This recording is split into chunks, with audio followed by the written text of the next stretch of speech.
Dear students, theory of automata के एक नए टॉपिक के साथ टॉपिक है conversion of Moore machine to Mealy machine. देखिए, हमारे पास एक मोरे मशीन गिवन है, इसको हमने कन्वर्ट करना है मीले मशीन के अंदर। तो देखिए, हमें गिवन क्या है, हमारे पास तीन स्टेट्स गिवन हैं, Q0, Q1 और Q2। Q0 पे आपको आउटपुट 0 मिलेगा, Q1 पे आपको आउटपुट 1 मिलेगा और Q2 पे आपको आउटपुट 0 मिलेगा। जब आप Q0 स्टेट, जो कि इनिशियल स्टेट है, यहाँ पर आप मौजूद हैं और आपको इनपुट 0 मिल जाए तो आपका स्टेट चेंज नहीं होगा, आपने इसी Q0 स्टेट पर ही रहना है। अगर आपको इनपुट 1 मिल जाए तब आप Q0 से Q1 की तरफ आओगे। Q1 पे अगर आपको इनपुट 0 मिलेगा तो आप Q2 स्टेट की तरफ जाओगे, और अगर Q1 पर आपको इनपुट 1 मिलेगा तो आपने वापस Q0 स्टेट की तरफ आना है। इसी तरह आप देखें, Q2 स्टेट जो है, इस पर अगर आपको 0 इनपुट मिलेगा तो आपने वापस Q0 स्टेट पर जाना है, और अगर आपको 1 इनपुट मिलता है तो आप Q1 स्टेट की तरफ वापस मूव करोगे। अब इस गिवन मोरे मशीन को आपने मीले मशीन में कैसे कन्वर्ट करना है, तो सबसे पहले आपने इसका ट्रांजिशन टेबल ड्रॉ करना है। और आपको पता है कि ट्रांजिशन टेबल में हम करंट स्टेट को लिखते हैं, न्यू जो स्टेट बनेगा, जो इनपुट 0 और 1 पर होगा, वो यहाँ पर लिखेंगे और उसका हमने आउटपुट लिखना है। तो टोटल हमारे पास यहाँ पे तीन स्टेट्स गिवन है, Q0, Q1 और Q2। तो देखें, आपके पास जो पहला स्टेट है दैट इज Q0। अगर Q0 पर आपको 0 इनपुट मिलता है तो आप Q0 स्टेट पर ही मौजूद होते हो, आपका स्टेट चेंज नहीं होता। तो Q0 पर अगर आपको 0 इनपुट मिलता है तो आप Q0 पर ही मौजूद रहते हो। लेकिन अगर Q0 पर आपको 1 इनपुट मिलता है तो आप कहाँ मूव करते हो? Q1 पे। ठीक है जी, Q0 पे अगर आपको 1 इनपुट मिलेगा तो आप Q1 पर मूव करोगे। और Q0 की आउटपुट क्या है, देखो क्या लिखा हुआ है, 0। तो आपने इसका आउटपुट यहाँ पे 0 मेंशन कर देना है। इसी तरह नेक्स्ट स्टेट आपने Q1 वो बताना है कि अगर Q1 पर आपको 0 इनपुट मिलता है तो आप मूव करते हो Q2 की तरफ। तो यहाँ आप Q2 मेंशन करोगे, और यहाँ पे अगर आपको 1 इनपुट मिलता है Q1 पे तो आप वापस मूव करते हो Q0 पे।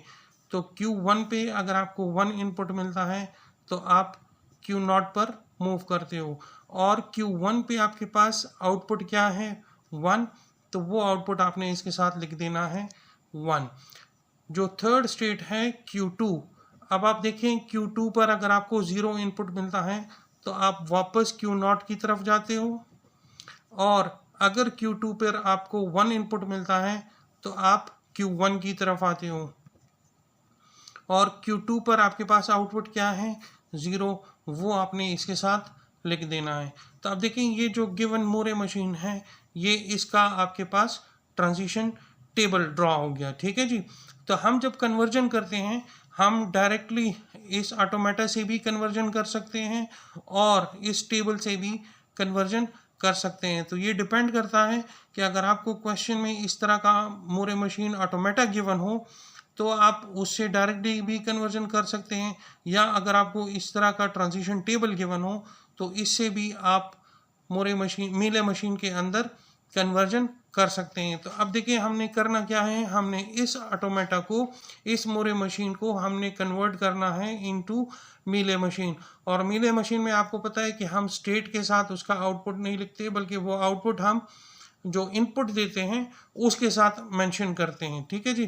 तो अब हमने इस ऑटोमेटा को वापस कन्वर्ट करना है, या इसको कन्वर्ट करना है इनटू मीले मशीन। तो स्टेट्स हमारे पास कितनी होंगी, फिलहाल इनिशियली मैं इन्हीं तीन स्टेट्स को ड्रॉ करूंगा और इन्हीं के साथ इसको कन्वर्ट करने की कोशिश करूंगा इनटू मीले मशीन। तो देखिए, वो स्टेट्स कौन सी है, Q0, Q1 और Q2।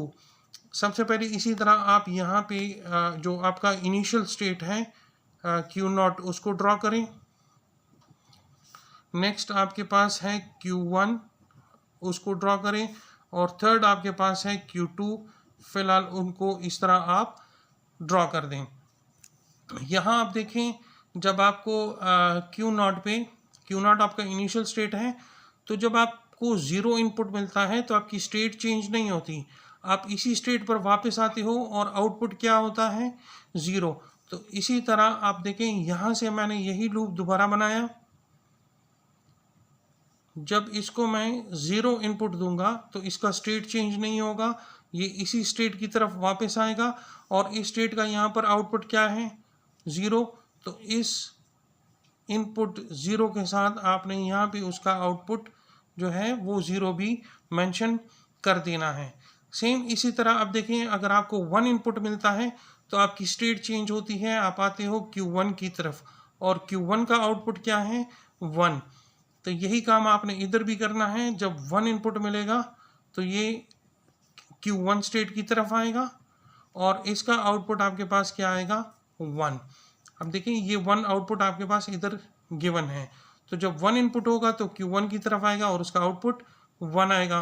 तो इस स्टेट का आप देखें, आपके पास 0 और 1 ये दोनों कंप्लीट हो गए। अब Q1 की बारी है, Q1 को आपने देखना है।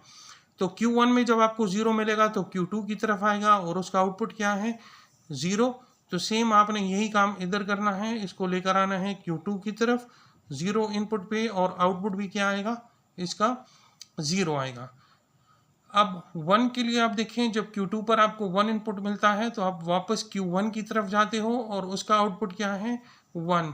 तो सेम आपने यही काम इधर करना है।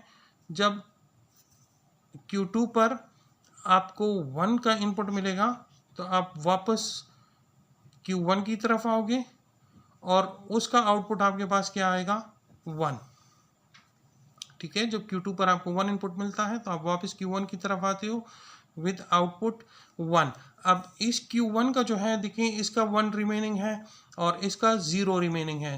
तो Q1 में जब आपको 1 इनपुट मिलता है तो आप वापस मूव करते हो किस तरफ, Q0